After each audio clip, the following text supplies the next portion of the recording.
नमस्कार दोस्तों, आइए शुरू करते हैं हमारी मैथ की वीडियो। और ये हमारी वीडियो केवीएस और सीटेट के मैथ के लिए वेरी इंपॉर्टेंट है। तो आजकल टीचरों ने इतने ज़्यादा रेट कर रखे अपने कोर्स के कि नॉर्मली बच्चे उसको अफोर्ड नहीं कर पाते, इसलिए हमने फ्री सीरीज शुरू की है मैथ की, ठीक, केवीएस और सीटेट के लिए। और आपको सिलेबस तो बहुत पता है पहले से ही। हम अपना पहला चैप्टर शुरू करते हैं, यह नंबर सिस्टम। इसमें सबसे पहले पढ़ेंगे फेस वैल्यू के बारे में और प्लेस वैल्यू के बारे में, ठीक है। फेस वैल्यू क्या होता है? जातीय मान, इसको हिंदी में जातीय मान बोलते हैं। और इसको क्या बोलते हैं? स्थानीय मान, यानी प्लेस वैल्यू। और समझिए फेस वैल्यू क्या होता है। जैसे कि अगर आप खुद को दर्पण के अंदर देखोगे, यानी मिरर के अंदर देखोगे, तो आपको अपनी ही इमेज दिखाई देगी, ठीक है, खुद का ही फेस दिखाई देगा। अगर किसी नंबर का फेस वैल्यू पूछी जाए तो नंबर खुद ही उसकी फेस वैल्यू होता है, यानी जातीय मान होता है। जैसे यहाँ पर देखिए क्या है, इसने पूछा है कि 3 का जातीय मान क्या होगा, तो 3 कहाँ पर ये रहा, तो ये खुद ही जातीय मान पूछा ना, यानी फेस वैल्यू, तो खुद ही नंबर अपना जातीय मान होता है। तो इसका जातीय मान क्या होगा? 3। और ये आपका क्या आ गया? आंसर। बस इतना ही करना है, ठीक है। फिर आपको पूछा 3 का स्थानीय मान। स्थानीय मान देखिए 3 कहाँ पर है, ये रहा, ठीक है। यहाँ पे 3 लिखो। ये देखो इसके बाद कितने अंक है, तो कितने अंक है? 1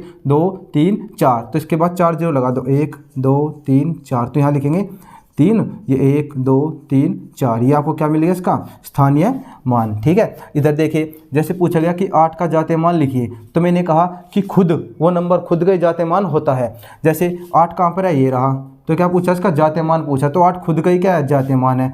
तो जातीय मान यानी फेस वैल्यू तो कितनी इसकी?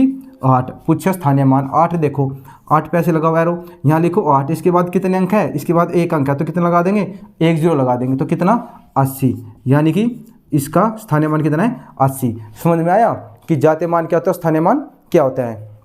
लेकिन जब बात हम पॉइंट में चली जाती है ना, दशमलव में, तो ये थोड़ा सा खेल बदल जाता है। वो पॉइंट वाले भी दिखाते हैं कैसे निकालते हैं हम। तो चलिए अब हम आपको बताते हैं कि अगर संख्या दशमलव में दे रखी हो तो हम स्थानीय मान जातीय मान कैसे निकालेंगे। तो देखें यहाँ पर जैसे ये संख्या दे रखी है 985.732, दशमलव के बाद संख्या एक एक अंक ऐसे बोला जाता है, 732 ऐसे नहीं बोला जाता। 732 से पढ़ने का तरीका गलत होता है, ठीक है। तो इसमें पूछे, अगर हमसे पूछे कि 9 का स्थानीय मान क्या है, ठीक, तो 9 का क्या है? 9 लिखो। इसके बाद कितने अंक है? देखो 1 2 3 4 सारे पढ़ोगे नहीं, सिर्फ पॉइंट से पहले पढ़ने में। तो कितने अंक है? 1 2, तो कितनी जीरो लगाएंगे? 2 0, तो 9 का स्थानीय मान क्या होगा? 900। जैसे यहाँ देखिए पूछा 9 का स्थानीय मान क्या है, तो क्या हो जाएगा? 900, ये आ गया आपका आंसर। लेकिन अगर आपसे पूछे कि 7 का स्थानीय मान क्या है, 3 का स्थानीय मान क्या है और 2 का स्थानीय मान क्या है, इसके लिए सबसे आसान ट्रिक ये है कि देखिए कि 7 कौन से स्थान पर है? 7 पॉइंट के बाद पहले स्थान पर है, ठीक है, तो उसके नीचे लिखेंगे हम 10।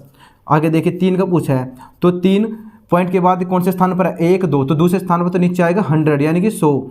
अब आते हैं 2 का स्थानीय मान पूछे, तो 2 पॉइंट के बाद कौन से स्थान पर है? तो 1 2 3, तीसरे स्थान पर है तो नीचे लिखेंगे 1000। उसमें गुणा करते थे, इसमें भाग करते हैं पॉइंट के बाद, ठीक है। तो यहाँ पूछा कि 7 का स्थानीय मान क्या है, तो कितना है 7 का? ये 7 बटे आपका 10, ये आ गया आपका आंसर, ठीक है। और दूसरा आपसे पूछा कि 2 का स्थानीय मान क्या होगा, तो 2 का क्या है? तो 2 बटे 1000, ठीक है। ये हमने आपको बता दें कि पॉइंट से पहले स्थानीय मान कैसे निकालते हैं, पॉइंट के बाद कैसे निकालते हैं, ठीक है। इसमें आपसे पूछ लेता है कि इसका विस्तृत रूप लिखिए। क्या लिखिए? विस्तृत रूप। और इस सीटेट में क्वेश्चन पूछा गया है, वहीं से मैं लिखा है क्वेश्चन। विस्तृत मान लिखो। क्या लिखो? विस्तृत मान। तो विस्तृत मान होता है नहीं, इसको एक्सपेंड फॉर्म में लिखो, इसको एक्सपेंड करके लिखो। तो देखो कैसे लिखेंगे, जैसे ये था, अभी क्या 900 है, तो ऐसे लिखेंगे एक्सपेंड फॉर्म 900 प्लस उसके बाद क्या है? 8 है, 8 लिखो। 8 के बाद कितने अंक है? 8 के बाद 1 अंक बच गया, तो 1 0 लगा देंगे। अब प्लस, अब क्या है? 5 है, ये 5 लिखो। क्या 5 के बाद कोई अंक बचा? पॉइंट वाले नहीं लेने, पॉइंट से पहले लेने हैं, तो सिर्फ 5 ही है तो नहीं लिखेंगे। अब लिखेंगे प्लस में। प्लस में देखिए क्या है? ये 7 है, 7 को कैसे लिखा? 7 बटे 10, ठीक। फिर इधर क्या दिखा रखा? 3 बटे 100, ये हमने अभी दिखाया आपको कैसे निकालते हैं। फिर क्या है? फिर आपका 2 बटे 1000, यानी कि 2 बटे 1000, ये क्या? विस्तृत रूप, ठीक। अब आपको कुछ प्रीवियस ईयर क्वेश्चन करा देते हैं जो सीटेट में और केस में पूछे गए बार बार। उम्मीद है इतना समझ में आया होगा अब तक।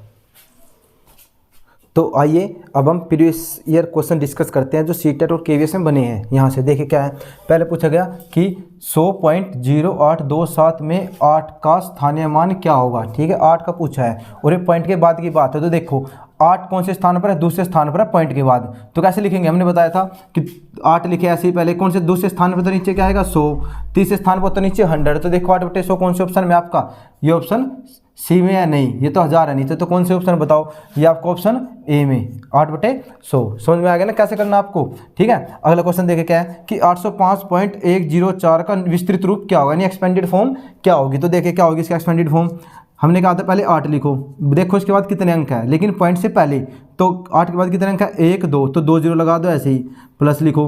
अब इसके बाद 0 लिखो, ये 0 कितने अंक है इसके बाद 1, तो इसे 0 का ऐसे लिख दो, वैसे इसके लिखने की जरूरत नहीं पड़ती लेकिन लिख सकते हैं हम। चलो 5 है ऐसे लिख दो, इसके बाद कोई अंक नहीं है क्योंकि पॉइंट से पहले लेनी है बस। अब पॉइंट के बाद कहानी हो जाती है अलग। अब लिखेंगे 1, तो 1 के बाद कौन सा पॉइंट के बाद पहले स्थान पर है, तो नीचे कितना आएगा 10, ठीक है। अब लिखेंगे 0, तो पॉइंट के बाद कौन से स्थान पर है, दूसरे स्थान पर, नीचे क्या आएगा 100।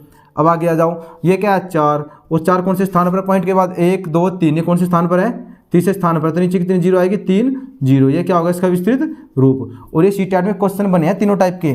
तीसरा टाइप देखो क्या है, एक क्वेश्चन बना, इसमें पूछा इसने कि 63,606 में 6 के स्थानीय मानों का योगफल ज्ञात कीजिए। 2 6 दे रखे इसमें योगफल ज्ञात करना। ये भी कह सकता है कि इसका गुणनफल ज्ञात करो, या कह सकते हैं इनका डिफरेंस ज्ञात करो, ठीक है। इसमें योगफल पूछा है तो योगफल से निकालेंगे हम। मान लो ये देखो ये रहा 6, तो इसका स्थानीय मान 6 ही रहेगा। यहाँ देखो, यहाँ 6 लिखो, कितने अंक है इसके बाद 1 2, तो 2 जीरो आ जाएगी, ये 600। इसका निकालो इधर, ये 6 लिखो, कितने अंक है ये 1 2 3 4, तो 4 जीरो लगा दो, 1 2 3 4, और इन सबका क्या करना है योगफल। आपको पेपर में इतना नहीं लिखना हो, तो मैं समझाने के लिए आपको इतना लिख रहा हूँ, आप डायरेक्ट कर सकते हो पेपर में, ठीक है। तो पहले ही लिख लो 6 1 2 3 4 जीरो थी, फिर ये 600 है, ठीक है। और यहाँ पे क्या लिखेंगे 6, इन सबका क्या करना योगफल। तो देखिए 6 को ऐसे जोड़ दो, 6 ये 0 0 रहेगा आपका, ये 6 हो जाएगा 6, और ये 0 और ये क्या है 6, ये क्या आएगा आपका आंसर। ऐसे ही आपको 6 का अंतर भी पूछ सकता है, ठीक है। तो समझ में आएगा ना, ये तीनों टाइप के क्वेश्चन बने हैं। अब मैं ज़्यादा क्वेश्चन प्रैक्टिस नहीं करवाऊंगा कि एक टाइप के 3 4 क्वेश्चन लेकर आएंगे, हर एक टाइप के अलग अलग क्वेश्चन होंगे। अब अगली टाइप के क्वेश्चन देखते हैं कैसी सीटेट और केवीएस ने पूछे हैं, आप स्क्रीनशॉट ले सकते हो।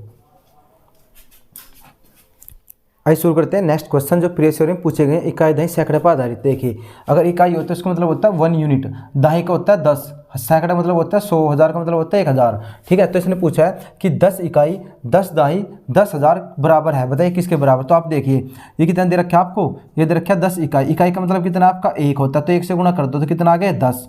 फिर क्या दे रखा है 10 दही, यहाँ लिखेंगे 10 तो है ये दही, दही कौन सा होता है, दही का मतलब होता है 10, ठीक है, क्योंकि दूसरे प्लेस पर होता है ना, तो 10 से गुणा कर देंगे तो कितना हो गया, इसकी मल्टीप्लाई आ गई 100। फिर देखिए क्या देखिए 10,000 यानी 10 गुणा, ये दे रखे है ना 1000, इसके लिए किससे गुणा करेंगे 1000 से, तो यहाँ लिख देंगे 1000, तो कितना हो गया 1 1 2 3 4। ये पूछा किसके बराबर है, इन सबका क्या करना हमें, इन सबका करना हमें योग, ठीक है। तो देखिए यहाँ लिखेंगे, फिर इधर लिखेंगे 100 और यहाँ पे लिखेंगे हम 10, ठीक है। समझ में आया था ना, इनको क्या कर देंगे जोड़ कर देंगे, तो 0 की 0 रहेगी, ये 1 आ जाएगा, ये भी 1 रहेगा, ये 0 और ये 1, ये आ गया आपका आंसर, ठीक है। आया, उम्मीद है आपको समझ में आया होगा। आगे देखिए इसमें क्या पूछा, इसमें कहा आपको कि 10 दही, तो 10 दही कौन से स्थान पर होती है, दूसरे प्लेस पर। देखिए यहाँ लिख रखा है मैंने, इकाई 1 दही दूसरे स्थान पर, तो 10 सैकड़े तीसरे पर है 100, फिर ये 1000 ऐसे बढ़ता चला जाएगा आगे आगे, ठीक है। तो दही पे किससे मल्टीप्लाई करेंगे 10 से, तो कितना हो गया 100 बन गया। फिर क्या सैकड़ा, तो यहाँ क्या 11 गुणा, सैकड़ा मतलब क्या होता है 100, तो कितना हो गया 1100। आगे क्या दिया आपको 12 इकाई, यानी 12 इकाई का मतलब क्या होता है 1 यूनिट यानी कि 1, तो 12 कम 12, ठीक है। अब इनको क्या कर देंगे सम कर देंगे, क्योंकि सम ही पूछा है किसके बराबर है, ठीक है। तो लिख लो कि 1100, बड़ी संख्या ऊपर लिख लो, छोटी नीचे लिख लो, 100 यहाँ लिखेंगे 12, इन सबको क्या करेंगे जोड़ेंगे, तो जोड़ इनको क्या आएगा, ये 2 ये 1 ये 1 1 2 और ये 1, ये आ गया 1212, ठीक है। ये दोनों टाइप आपको समझा दी। तीसरी टाइप देखिए ऐसे पूछ सकता है आपसे क्वेश्चन, क्या कि 15 दही, तो क्या करेंगे हम इसमें लिखेंगे कि 15 दही का मतलब क्या दूसरे स्थान पर है, तो 10 तो कितना आ गया आपका आ गया 150, ठीक है। फिर 15,000, तो 15 गुणा किससे गुणा करेंगे 1000 से, तो कितना हो गया, ये हो गया 15,000, ठीक है। समझ में आया। अब है दाही, तो दाही पर संख्या नहीं दे रखी, तुम क्या मान लेंगे x मान लो ना उसको, तो x गुणा में क्या लिख देंगे यहाँ पे, दाही का मतलब क्या होता है 10, ठीक है। दाही दूसरे स्थान पर होता है, तो कितना हो गया 10x, तो इन सबको क्या करेंगे, इन सबको जोड़ेंगे, और जोड़ किसके बराबर आएगा, ये दे रखा है बराबर में, ये रहा इधर, ठीक है 16 16 5, तो जोड़ो इनको, ये हो जाएगा आपका 15,000, इधर जोड़ के दिखाता हूँ मैं 15,000, ठीक है, और जोड़ेंगे 150, ठीक है। ये आपको हो गया भाई 0 5 1 5 1 15 150, ठीक है। कितना हो गया 15 150। अब इसको एक साथ लिख देंगे दोनों को, ठीक है। इसको हम लिखेंगे कि 15 150 प्लस में 10x, ये किसके बराबर है, ये आपका है 16 16 और 5, ठीक है। आगे देखें यहाँ से 10x की वैल्यू निकालें, तो 10x इसके बराबर हो जाएगा 16 16 5, इसमें माइनस कर देंगे हम 15 150। तो देखिए जब 16 16 5 में से 15 105 माइनस करेंगे हम, तो देखिए क्या आएगा, ठीक है 15 150 माइनस करेंगे, ठीक है 15 150 है, यहाँ 105 गलत लिख दिया मैंने, 150 है ये 5 बचेगा, 6 में से 5 गए कि 1 में से 1 गए, 0 से 5 गए बोले 10 15 क्या बचेगा आपका, जैसे 10 15 यानी क्या आ जाएगा 10x बराबर है 10 15, तो यहाँ एक्स का मान कितना आ जाएगा 10 15 बटे 10, एक के बाद पॉइंट लग जाएगा यानी 101.5 आ गया आपका आंसर। ठीक है, उम्मीद है आपको समझ में आई होगी। नेक्स्ट वीडियो में मिलते हैं, धन्यवाद, जय हिंद।